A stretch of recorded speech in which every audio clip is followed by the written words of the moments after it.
प्रश्न तुमचे, उत्तर आमचे. अचूक, निर्भीड आणि सडेतोड. लोकशाहीचा खरा मंत्र म्हणजेच न्यूज लोक. मालेगाव गुलाब पार्क मुख्य रस्त्यावर ट्रॅक धसली. महानगरपालिकेच्या कामकाजावर प्रश्नचिन्ह. मालेगाव शहरातील गुलाब पार्क परिसरातील मुख्य रस्त्यावर आज धक्कादायक प्रकार समोर आला आहे.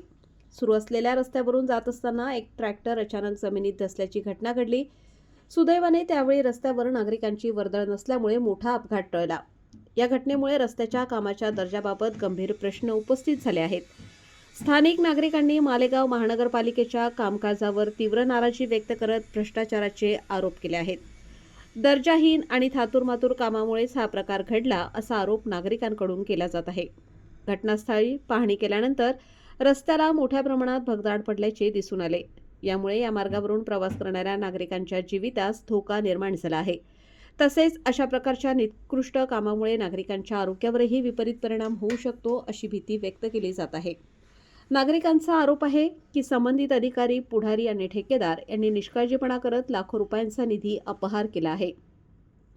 प्रत्यक्ष कामाच्या दर्जावरून या भ्रष्टाचाराचे स्पष्ट चित्र दिसत असल्याचे नागरिकांचे म्हणणे आहे. त्यामुळे नागरिकांच्या तोंडाला पाने पुसली गेली आहेत अशी संतप्त प्रतिक्रिया समोर येत आहे. आता या प्रकरणी चौकशी होणार का की संबंधित भ्रष्ट अधिकाऱ्यांना पाठीशी घातले जाणार असा सवाल नागरिकांकडून उपस्थित केला जात आहे. दोषींवर कठोर कारवाई करून अशा प्रकारांना आळा घालण्याची मागणी जोर धरत आहे. दरम्यान प्रशासनाने या घटनेची तात्काळ दखल घेऊन रस्त्याची दुरुस्ती करावी आणि संबंधितांवर कारवाई करावी अशी मागणी नागरिकांकडून करण्यात येत आहे. न्यूज लोकतंत्र 18 साठी अयूब शाह, मालेगाव.